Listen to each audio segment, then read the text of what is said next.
మాట పక్కకు పోగొట్టాలి అని చెప్పి ఆయన ఏం చేస్తాడు ముఖ్యమంత్రి గారు అంటే మోడీ గారు బీసీయా కాదా అనే చర్చ మొదలుపెట్టిండు.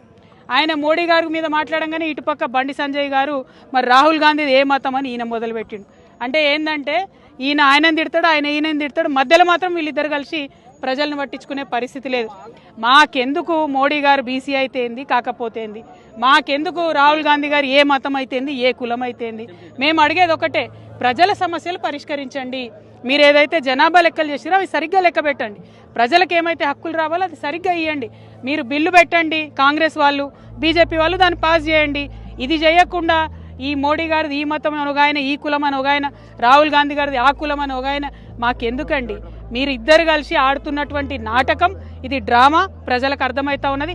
అందుకనే ఇవాళ ప్రతి ఒక్కరు బీఆర్ఎస్ పార్టీని, కేసీఆర్ గారిని గుర్తు చేసుకుంటున్నారు. మీరు చిత్తశుద్ధితోని ఏం చెప్తే అది ప్రజలకు ఇవ్వండి, అంతేగాని దాని వెనకాల ఒక కుట్ర పెట్టి దాన్ని రాజకీయంగా వాడుకొని ప్రజలు హక్కులు అడగంగానే అటు నుంచి బీజేపీ వాళ్ళు వచ్చి మాట్లాడాలి, మళ్ళీ వాళ్ళని తిట్టుకుంటే ఇటు నుంచి కాంగ్రెస్ వాళ్ళు మాట్లాడాలి. మధ్యలో ప్రజల్ని మీరు అగౌరవపరుస్తున్నారు, అవమానిస్తున్నారు.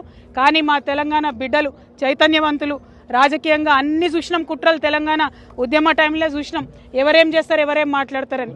మీ కుట్రలు నడవవు, మీ డ్రామాలు నడవవు. ఖచ్చితంగా జనగణన మంచిగా చేయండి. ఇవాళ రెండో రోజు జనగణన స్టార్ట్ అయ్యి ఒక్క అడ్వర్టైజ్మెంట్ లేదు, ఒక్క ఎక్కడ ఊసు లేదు. దాన్ని పరిపూర్ణంగా నిర్వహించండి, ప్రజలకు న్యాయం చేయాలి, బీసీ బిడ్డలను మోసం చేయొద్దని చెప్పి ముఖ్యమంత్రి గారిని, భారతీయ జనతా పార్టీని ఇద్దరిని కూడా మేము హెచ్చరిక చేస్తా ఉన్నాం. Thank you. జై తెలంగాణ, జై కేసీఆర్.